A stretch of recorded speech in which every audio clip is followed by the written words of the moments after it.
അസ്സലാമു അലൈക്കും വറഹ്മത്തുള്ളാഹി വബറകാതുഹു. എല്ലാവർക്കും സുഖമാണെന്ന് വിശ്വസിക്കുന്നു. അല്ലാഹു സുബ്ഹാനഹു വ തആല നമ്മളെ മുറാദുകൾ ഹാസിലാക്കി തരട്ടെ, ഈമാൻ നൽകി അനുഗ്രഹിക്കട്ടെ, സർവ ആഗ്രഹങ്ങളും നിറവേറ്റി തരട്ടെ, എല്ലാ പ്രയാസങ്ങളും തടസ്സങ്ങളും റബ്ബ് മാറ്റിത്തരട്ടെ. പ്രിയപ്പെട്ടവരെ, ഇന്നത്തെ വീഡിയോയിൽ നമ്മൾ പറയുന്നത് നമ്മുടെ മക്കൾ സ്വാലിഹീങ്ങളാവാൻ, മക്കൾക്ക് ഉയർച്ച ലഭിക്കാൻ ഏറ്റവും പവർഫുള്ളായിട്ടുള്ള 2 ദിക്റുകളാണ്. നമ്മളിൽ ഒരുപാട് സഹോദരി സഹോദരന്മാരുടെ മനസ്സ് വിഷമിക്കുന്നുണ്ടാകും. മക്കൾ പറഞ്ഞതനുസരിക്കുന്നില്ല, തോന്നിയ പോലെ ജീവിക്കുന്നു, പഠനത്തിൽ ഉയർച്ച ലഭിക്കുന്നില്ല, ജോലിക്ക് പോകുന്നില്ല, കള്ളും കഞ്ചാവുമൊക്കെയായി ചീത്ത കൂട്ടുകാരുമായി കൂട്ടുകൂടി നടക്കുന്നു എന്നൊക്കെ ഓർത്ത് മനസ്സ് നീറുന്നുണ്ടാവാം. പല മക്കളും ഇന്ന് അവിഹിത ബന്ധത്തിലാണ്, അന്യമതത്തിൽപ്പെട്ടവരുമായി പ്രേമിച്ച് നടക്കുന്നു.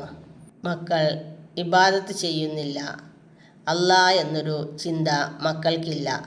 ഒരു വക്ത് പോലും നിസ്കരിക്കുന്നില്ല റബ്ബേ എന്നൊക്കെ ഓർത്ത് നെടുവീർപ്പിടുന്ന എത്ര ഉമ്മമാരും ഉപ്പമാരും ഉണ്ട് സമൂഹത്തിൽ.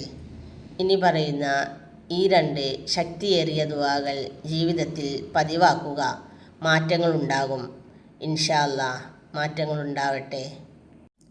ഒന്നാമത്തെ ദുആ ഇതാണ്: റബ്ബന ഹബ് ലനാ മിൻ അസ്വാജിനാ വദുരിയ്യാതിനാ ഖുർറത അയ്യുനിൻ വജഅൽനാ ലിൽ മുത്തഖീന ഇമാമാ. ഒന്നുകൂടി പറയാം: റബ്ബനാ ഹബ് ലനാ മിൻ അസ്വാജിനാ വദുരിയ്യാതിനാ ഖുർറത അയ്യുനിൻ വജഅൽനാ ലിൽ മുത്തഖീന ഇമാമാ. ഇത് പരിശുദ്ധ ഖുർആനിലെ സൂറത്തുൽ ഫുർഖാൻ 74-ാം ആയത്തിൻ്റെ കുറച്ച് ഭാഗങ്ങളാണ്. ഇതൊരു ദുആ ആയിട്ടാണ് നമ്മൾ ചൊല്ലേണ്ടത്. അല്ലാഹുവേ, ഞങ്ങളെ മക്കളെ കൺകുളിർമയുള്ള മക്കളാക്കണേ റബ്ബേ. കാണുമ്പോൾ കണ്ണിന് ആനന്ദം പകരുന്ന, കൺകുളിർമ നൽകുന്ന മക്കളാക്കണേ അല്ലാഹുവേ.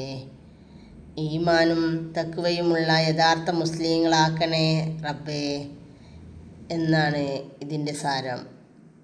ഈ ദുആ പറഞ്ഞ് കരഞ്ഞുകൊണ്ട് ദുആ ചെയ്യുക. എല്ലാ ഫർള് നിസ്കാരങ്ങൾക്ക് ശേഷവും തഹജ്ജുദ് നിസ്കാരത്തിന് ശേഷവും നിങ്ങൾ ദുആ ചെയ്യുക. ഇൻഷാ അല്ലാഹ് നല്ലൊരു ഫലം കാണുക തന്നെ ചെയ്യും. ഇനി രണ്ടാമത്തെ ദുആ പറയാം.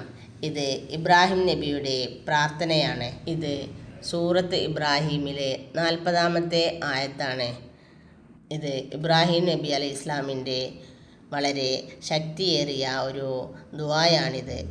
അല്ലാഹുവേ, എന്നെയും എൻ്റെ മക്കളെയും നിസ്കാരം നിലനിർത്തുന്നവരാക്കണേ. എൻ്റെ പ്രാർത്ഥന നീ സ്വീകരിക്കണേ റബ്ബേ എന്നാണിതിന് സാരം. 2 കരങ്ങളും ഉയർത്തി ദുആ ചെയ്തോളൂ.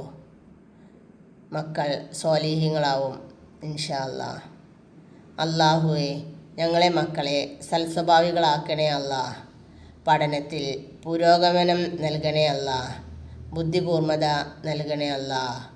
അവരുടെ രോഗങ്ങൾ നീ ശിഫയാക്കണേ അല്ലാഹ്. മക്കൾക്ക് ആയുരാരോഗ്യം നൽകണേ അല്ലാഹ്. ആമീൻ ആമീൻ യാ റബ്ബൽ ആലമീൻ. ഇൻഷാ അല്ലാഹ് അടുത്ത വീഡിയോയിൽ കാണും വരെ ദുആ വസിയത്തോടെ അസ്സലാമു അലൈക്കും വറഹ്മത്തുള്ളാഹി വബറകാതുഹു.